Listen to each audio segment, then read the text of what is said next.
The monarch butterfly is one of the most well-known types of butterflies. It is sometimes called the king of the butterflies, hence the name monarch. Not to be mistaken for the viceroy butterfly, which looks almost exactly like it. These butterflies' wings flap slower than other butterflies. What might surprise you about the monarch butterflies is that they actually store poison. They get it from the milkweed plants that they eat, and when some species of birds or mice eat them, they get sick. The pattern on the monarch butterfly tells predators that it's poisonous. They've learned not to mess with the king. Every year, monarch butterflies migrate to California and Mexico. But lately, the number of butterflies migrating has gone down. This is because there is a decrease in the plants that monarch butterfly larvae eat, called milkweed. Milkweed is very important for food and for laying eggs.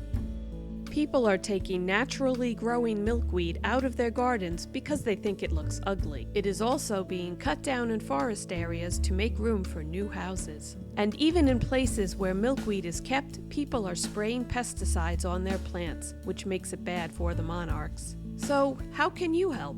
You can plant your very own butterfly garden and grow your own milkweed. Here's how. First, you need a spot to plant your garden.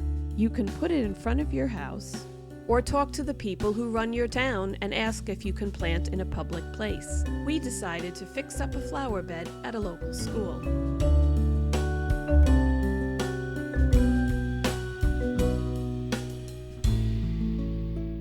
This garden had a whole lot of overgrowth and dead plants, so the next step is to clear out your area. This took us a while since there was so much to clear, but hopefully your plot will be cleaner.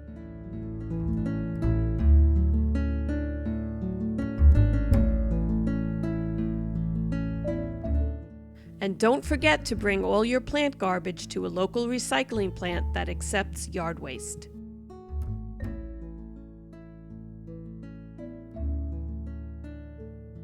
Next, you have to measure your plot so you know how much room you have.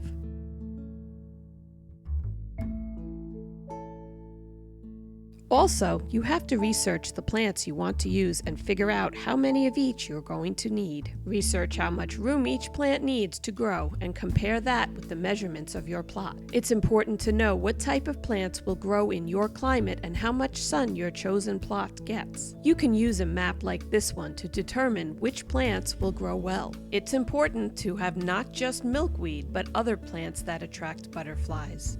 After doing all your research, you can buy the plants and plant them. Here are all the plants we got. We made sure that all these plants grew in full sun because our plot doesn't get much shade.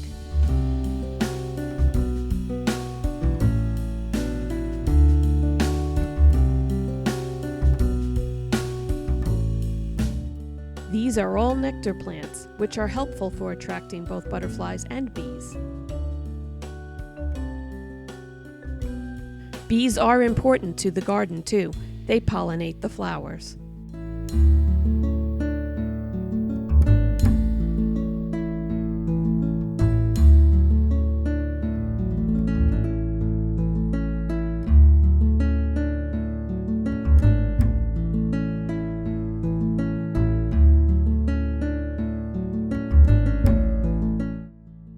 Before planting the plants, we put down extra soil and laid out the plants to plant them evenly spaced.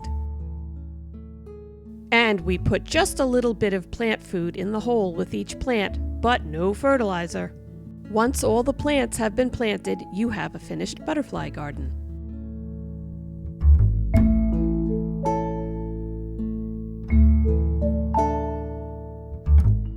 Make sure someone is available to water the plants regularly, especially if you are planting the garden in a public area.